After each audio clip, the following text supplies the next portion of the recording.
L'échiquier international, bienvenue. Militaire en treillis annonçant la prise du pouvoir, un président retenu, institution suspendue, frontières fermées.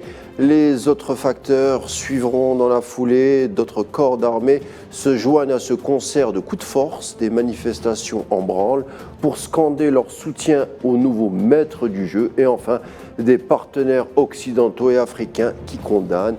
Pas d'erreur, il s'agit bien d'un coup d'État et que celui-ci concentre une pléthore de zones d'ombre et de trois après les événements survenus au Mali et au Burkina Faso. À son tour, le Niger, qui partage une longue frontière d'ailleurs avec l'Algérie de presque 1000 km. Le Niger qui bascule dans une période d'incertitude. Un coup d'État donc qu'on tentera de cerner ce soir, les tenants et les aboutissants avec nos invités du jour.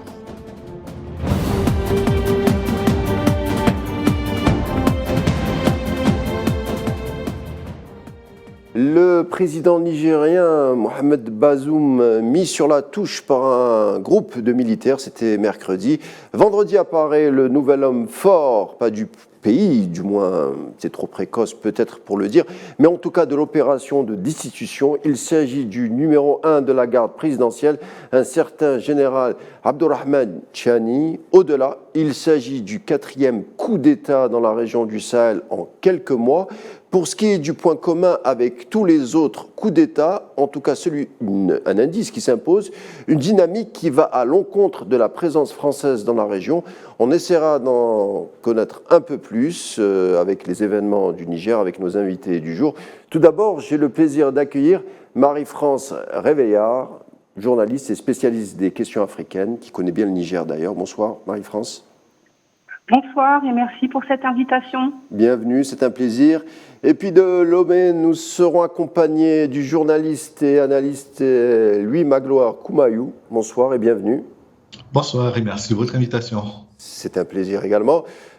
Sans plus attendre, commençons par vous, Marie-France. Lorsque l'on voit la trajectoire historique du Niger, pour le moins que l'on puisse dire, c'est bien le pays des coups d'État, le 5e avec celui-ci, donc depuis l'indépendance en 1960, avec des régimes tantôt militaires, tantôt ceux de la garde prétorienne, et ainsi du parti unique. Mais pour autant, est-ce que ce coup de force survenu à Niamey mercredi vous a-t-il surprise ? Il y avait quand même certains signes avant-coureurs, c'est-à-dire que pour être allé au Niger, justement pendant cette période électorale, on sentait une certaine tension, mais qui était liée à l'insécurité ambiante. C'est-à-dire qu'on présente généralement le Niger comme un pays assez stable, alors que c'est un pays qui connaît quand même des gros troubles au niveau de la sécurité aux portes de Niamey et dans à peu près sur pratiquement l'essentiel du territoire. On pense notamment à la région des trois frontières et de Tillabéri. Et donc effectivement, il y avait cette tension déjà liée à cette insécurité, parce que n'oublions pas qu'un certain nombre de coups d'État ont récemment été justifiés par cette incapacité imputé au pouvoir central de ne pas gérer cette crise sécuritaire. Et donc, on pouvait sentir quelques signes avant-coureurs. Maintenant, j'ai été surprise par le calendrier, parce que Mohamed Bazoum a été élu il y a simplement 2 ans. Et que rien ne laissait présager jusqu'à récemment qu'il puisse y avoir ce coup d'État il y a quelques jours.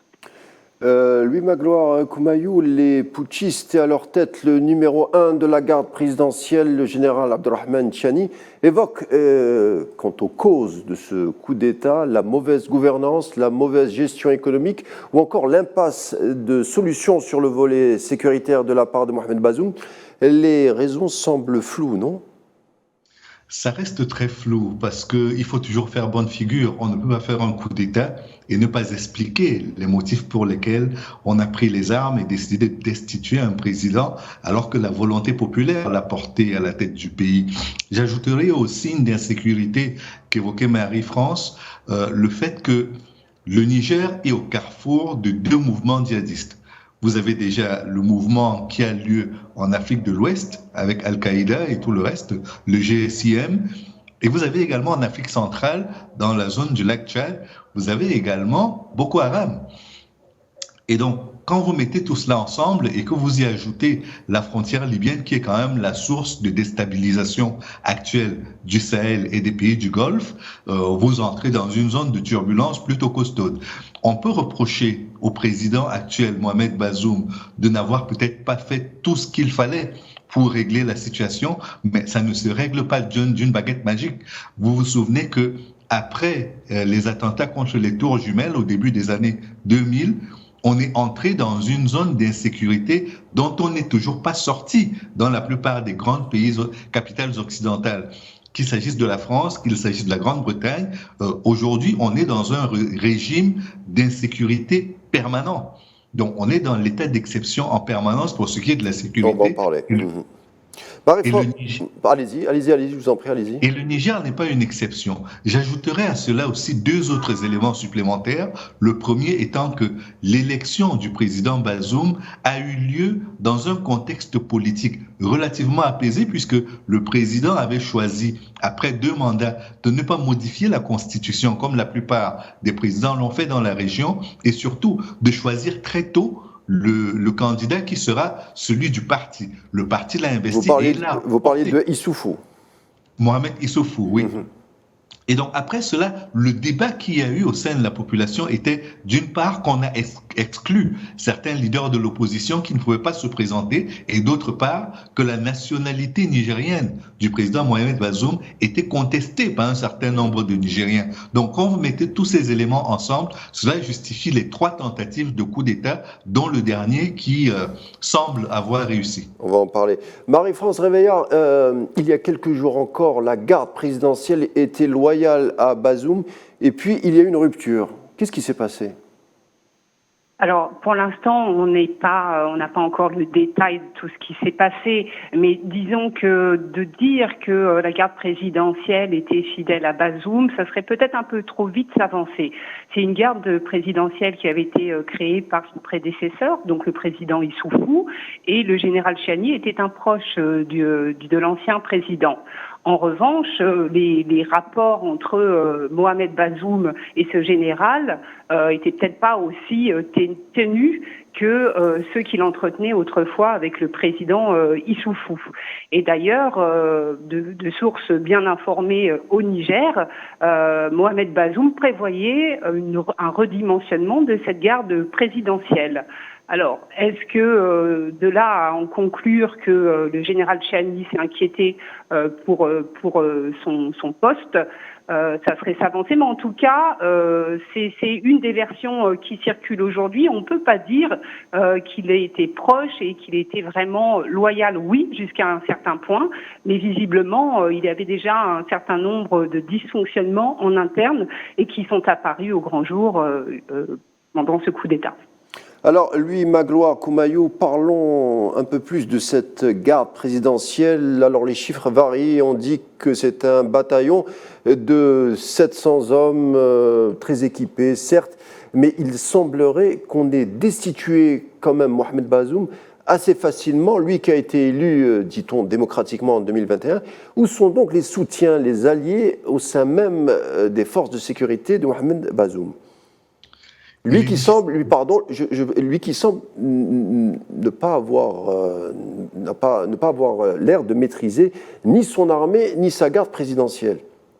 Alors, il est difficile de se prononcer aujourd'hui sur l'état des fidélités ou des défaillances en termes de fidélité, mais le fait est que il venait de changer le chef d'état-major et il était sur le point, d'après certaines informations comme le soulignait Marie-France, il était sur le point non seulement de destituer le général Chiani, mais de redimensionner cette garde présidentielle qui avait été créée justement pour qu'il n'y ait plus de coup d'État au Niger. Malheureusement, c'est par là que vient le coup d'État. Et je voulais relever en termes d'alignement ce qu'il y a eu, parce que après le coup d'État, on se serait attendu, vu que les forces ont été rappelées, les forces de défense et de sécurité ont été rappelées des frontières, des différentes frontières et des différentes casernes pour venir donner un renfort au président et marquer la loyauté de l'armée par rapport à son chef. Mais il y a eu un coup de tonnerre qui est que le général Chiani et ses hommes ont réussi à aligner les positions du reste des chefs d'état-major à leur position. Et donc, c'est ça qui a été l'élément qui a fait tourner la situation et qui fait qu'aujourd'hui, on se demande où se trouve le président. Il n'est pas aux mains des putschistes, ils ne l'ont pas arrêté, ils n'ont pas sa démission. Cependant, ils ont déjà l'allégeance de tous les autres corps d'armée. Est-ce une alliance stratégique? Est-ce un complot où on dit longtemps à l'avance et qui se déploie progressivement? Toujours est-il qu'il y a eu cette réunion de la CEDEAO qui s'est tenue, précédée par précédée de celle avec l'UEMOA qui fixe une semaine aux putschistes pour rendre le pouvoir et libérer le président Bazoum.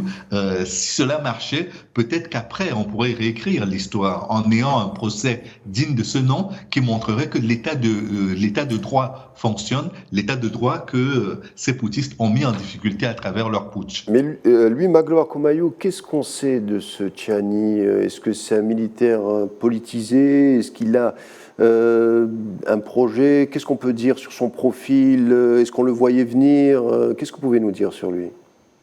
On peut difficilement en dire des choses. C'est un officier qui a fait sa carrière sans trop de vagues jusqu'à présent. En 2011, la garde présidentielle a été créée et lui a été confié l'un des coups d'État qui a été fait contre le président Bazoum et qui a été détourné pendant qu'il était encore en activité. Lui a valu son rang justement de général de brigade, mais il était au service du président et au service surtout de l'État pour empêcher que les règles de fonctionnement ne soient pas foulées aux pieds par les militaires, ce qui créait presque un dysfonctionnement, non pas un dysfonctionnement, c'est-à-dire il y avait une certaine sorte d'envie et de haine mélangée qu'il y avait entre les autres corps d'armée et ce corps spécial de l'armée qui était destiné à éviter que dans le pays où il y avait déjà eu des coups d'État, il n'y en ait plus. Donc les moyens disproportionnés dont il disposait, le traitement de faveur dont il disposait, faisait qu'entre les troupes, logiquement, il n'aurait pas dû y avoir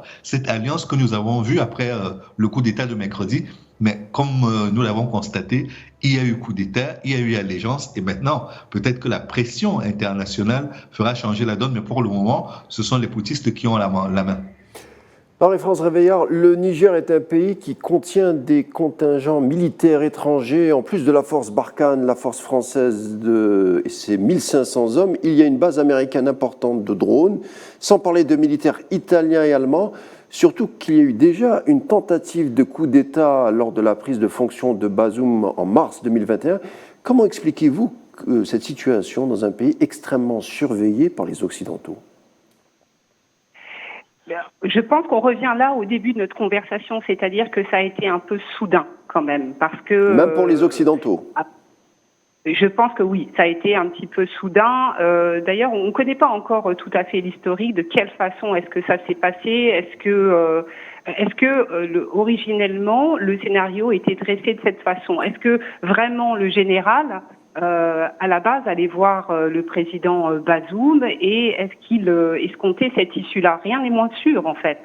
Les Américains ont effectivement deux bases au Niger, ils sont extrêmement présents. Les Français font un petit peu profil bas parce que c'est compliqué. Il y a aussi un sentiment anti-français qui existe au Niger et quand j'y étais, on l'a ressenti nous en tant que journalistes. Et effectivement, là aujourd'hui, ce qu'il faut bien savoir, c'est que dans la sous-région, il y a une forme de rejet, de sentiments anti-français qui est instrumentalisé notamment par les Russes sur les réseaux sociaux, mais pas que. Comment vous l'expliquez justement? Donc, comment on peut l'expliquer?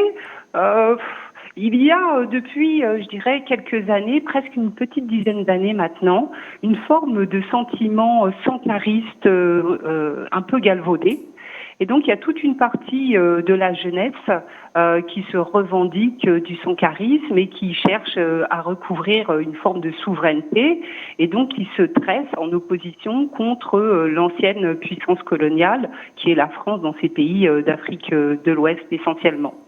Et donc aujourd'hui, c'est vrai que la France elle se retrouve très souvent ciblée, stigmatisée sur des affaires, parce que là, concrètement, Pardonnez-moi, Marie-France les Nigériens... Radéa, on se rappelle de cet incident du contingent de la force Barkhane qui a été pris à partie par un groupe d'hommes ou des manifestants et qui ont fini par tirer sur les manifestants. Il y a eu 3 Nigériens qui sont morts, qui sont décédés. Donc peut-être que ce type d'incident a augmenté la tension anti-française dans le pays.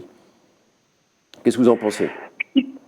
C'est tout à fait possible, mais ce qu'il faudrait savoir aussi, c'est qu'en discutant avec les Nigériens, on s'aperçoit qu'il y a quand même beaucoup de gens parmi la population civile qui n'étaient pas forcément pour une présence militaire française dès le départ. Aussi importante.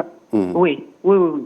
Donc ce sentiment-là anti-français, il existe comme dans ces pays de la sous-région, Burkina et Mali en particulier, depuis un petit moment déjà. Donc là, c'est un petit peu tout ça. On sent un peu une main, peut-être la main de Moscou ou d'autres éléments derrière, mais on sent que la France, elle a un peu le bon dos dans cette histoire-là. Louis Magloire Koumaïou, vous y faisiez allusion tout à l'heure, la CEDEAO, une réunion d'ailleurs s'est tenue aujourd'hui, en plus des sanctions immédiates. On donne une semaine pour le retour de Mohamed Bazoum à la tête de l'État nigérien. Si ce retour n'est pas effectif, dans le cas contraire, toutes les options seraient sur la table, y compris une intervention militaire. On le voit, la tension monte. Oui, je crois que, et c'est normal qu'il en soit ainsi, parce que c'est quand même un coup d'État assez atypique. Contrairement à ce que l'on a vu dans d'autres pays voisins, on a un coup d'État presque sans mobile, un coup d'État pour convenance personnelle, si je peux me permettre de forcer le trait, parce que il n'y a pas une amplification du phénomène djihadiste au Niger. Il n'y a pas une crise sociale ou politique liée, par exemple, au changement de la Constitution pour conserver le pouvoir, comme ce fut le cas dans d'autres pays voisins. Donc, quand on regarde le schéma de ce coup d'État, on se dit que c'est presque un coup d'État pour convenance personnelle d'un militaire ou d'un groupe de militaires. Et c'est cela qui est le plus embêtant dans cette situation, parce que tout s'est passé sur le plan des lois, de façon cohérente et normale. Le président a été investi par son parti, il a gagné les élections, il n'y a pas de crise politique, il n'y a pas de crise sociale, il n'y a pas de crise de sécurité plus importante qu'avant son élection. Logiquement, rien ne justifie le coup d'État. Or, il a lieu. Et donc, dans ces conditions, l'on se dit, si on permet que le coup d'État qui vient d'être tenté au Niger prospère, qu'en sera-t-il des autres pays? Est-ce que ce ne sera pas un appel d'air qui sera lancé vers les autres pays pour que les militaires se sentent les coups des franges pour, s'ils ne sont pas en accord avec la hiérarchie civile, pour qu'ils lancent des coups d'État, prennent le pouvoir et estiment qu'ils seront toujours mieux que les civils. Et donc, à ce prix-là, pourquoi organiser des élections, dépenser énormément d'argent dans le processus électoral qui aurait pu être investi dans la sécurité, dans l'éducation, dans la formation et dans la santé, par exemple. Donc, c'est tout cela qui gêne par rapport à ce coup d'État et qui, de mon point de vue, justifie cette fermeté d'abord de l'Union africaine qui avait donné 15 jours, puis de la CEDEAO qui a ramené cet ultimatum à 7 jours. Donc pour moi, il est important de montrer que la démocratie l'emporte et que l'état de droit n'est pas encore mort et que la démocratie a encore une belle histoire, de belles pages à écrire sur le continent africain. Juste pour dire 2 mots sur le sentiment anti-français, je crois qu'il ne sort pas de nulle part. On peut appeler cela sentiment anti-français, mais pour moi, c'est le résultat de nombreuses frustrations liées à la fois à la colonisation, liées au fait qu'à la chute du mur de Berlin, il y a eu une espèce de sentiment d'abandon de la part de la France qui investissait davantage dans les relations avec les pays d'Europe de l'Est et d'Europe centrale. Et puis après, il y a surtout l'événement majeur qui marque un tournant dans ces relations, l'attaque en Libye, qui a déstabilisé la Libye et qui a causé ce phénomène djihadiste, cette déstabilisation du Sahel que nous vivons aujourd'hui. Donc on ne peut pas faire fi de tous ces éléments-là qui tous convergent vers une responsabilité de la France. La France, au moment de lancer les opérations en Libye, a fait un cavalier seul par rapport aux pays africains. Il s'est allié les pays de l'OTAN comme l'Italie, les États-Unis et d'autres, l'Angleterre notamment, pour attaquer la Libye contre l'avis et de l'Union africaine. Les Anglais, pardonnez-moi, les Anglais et les Américains, enfin surtout les Anglais, étaient de la partie quand même. C'est ce que je dis, c'est-à-dire avec les pays de l'OTAN, constitués notamment des États-Unis et de l'Angleterre, puis de l'Italie, ils ont lancé l'attaque contre l'avis des pays voisins, que ce soit l'Algérie, le Niger, le Mali ou d'autres, et même contre l'avis de l'Union africaine. Et donc tout cela fait qu'aujourd'hui, quand on se retrouve avec le service après-vente qui n'est pas apporté par la France, qui n'est pas apporté par les pays de l'OTAN, et qu'il y a eu une force française qui a fait plus de 11 ans sur le terrain sans que les résultats soient significatifs, il est presque normal de demander un peu de demander que les choses changent et que ça change notamment dans le sens des résultats concrets sur le terrain. Donc le sentiment anti-français pour moi n'est pas de la génération spontanée. En plus, dans le pays qu'est le Niger, il y a cette question de la gestion de l'uranium et de son exploitation et de la mise en danger. On va en parler justement, oui. Oui, et de la mise en danger de la santé des populations environnantes qui font débat tout de même. Donc, on ne peut pas dire qu'il y a pas de précédent, qu'il n'y a pas de contentieux entre la France et les pays et les habitants de ces pays-là. Un faisceau d'indices. Donc, Marie-France Réveillard, on dit que, parlons justement de cet uranium du Niger qui nourrit le nucléaire civil français à hauteur de... Alors, on n'est pas d'accord, enfin, on parle de 40%, 60%, voire 80%, mais bon, c'est pas précis. Est-ce que ces événements du Niger sonnent le glas de la présence française au Sahel ? Non, je pense pas. Là, il serait beaucoup trop tôt pour dire ça. Pas du tout. D'ailleurs, on voit les déclarations de l'Élysée, ils sont fermes pour rétablir l'ordre constitutionnel. Donc là, ils sont dans cette attente-là. Ils sont pas du tout. On n'est pas dans une dynamique où on va reconnaître la junte et puis accepter tout ce qui sera dit. Mais je dis ça. Pardon, je dis ça par rapport aux précédentes séquences qui ont eu lieu à la fois au Mali et au Burkina Faso. Non, pour l'instant, on n'en est pas du tout dans ce cadre-là, parce que d'autant que le général Chiani a appelé quand même la population à ne pas s'attaquer aux intérêts étrangers au Niger. Donc là, ils sont plus pour préserver ce qu'ils ont. C'est quand même un pays très pauvre. C'est vrai que la France a des intérêts avec Orano. Et puis avec d'autres compagnies comme Cominac par exemple ou la Somaïr. Mais c'est vrai aussi que les intérêts économiques français, ils ont été un petit peu réduits ces dernières années. C'est plus tellement ce que c'était, notamment, je pense à la brasserie Brangier, qui était une des filiales de Castel et qui a arrêté ses activités là-bas. Donc, mais pour l'instant, je pense que non, les intérêts économiques sont pas encore. On n'est pas à un point de rupture. Pour l'instant, on est vraiment dans la négociation. Et puisque le président Bazoum n'a toujours pas démissionné. Donc là, je pense que la France est dans les négociations et l'expectative. Justement, Louis Magloire Koumayo, que peut-on dire sur les négociations qui sont en cours certainement entre la nouvelle équipe dirigeante et peut-être le cercle de Bazoum, voire les partenaires internationaux, et surtout vers quoi nous dirigeons-nous d'ici les prochains jours selon vous ? Déjà, le Niger est un pays enclavé. C'est la première chose qu'il faut relever parce que c'est très important de savoir que si les pays voisins ne permettent pas au Niger d'avoir une vie économique et des flux commerciaux normaux avec le reste du monde, le pays sera complètement enclavé. Il l'est déjà de par sa géographie, mais il le sera davantage si les sanctions qui ont été prises et qui seront appliquées mettent du temps à être levées. C'est la première chose. La deuxième chose, c'est que les militaires qui ont pris le pouvoir ont garanti qu'ils respecteraient la signature de l'État du Niger avec tous les partenaires techniques et financiers, qu'ils soient africains, qu'ils soient ressortissants d'autres continents, tous les accords seront a priori respectés. Maintenant, ce que l'on attend au-delà de ces déclarations d'intention, c'est que l'on en arrive, par exemple, avec la gestion de l'uranium, à être certain que cet uranium-là ne tombera pas entre de mauvaises mains, que cet uranium-là arrivera à éviter, puisque le Niger est quand même le 3e producteur mondial d'uranium, que la quantité produite par le Niger ne manquera pas sur le marché international, notamment dans cette période de crise entre la Russie et l'Ukraine, qui fait que l'Europe a plus que jamais besoin d'avoir son plein d'énergie, notamment par l'uranium, et la France ne s'est pas déconnectée comme certains pays du réseau européen. Donc, il y a besoin d'alimenter ce réseau afin que, en termes d'électricité, tout le monde en ait pour son compte. Donc, sur le plan des engagements internationaux, je ne me fais pas beaucoup d'illusions. Et le futur, alors? Le futur? C'est à long terme et surtout par rapport aux populations civiles que je me fais beaucoup de soucis parce que si tout est bloqué, les populations n'arriveront plus à s'alimenter, elles n'arriveront plus à commercer et je ne sais pas ce que cela donnera sur le plan humanitaire et économique. Espérons que tout sur cela le plan sera, politique, que cette page sera tournée.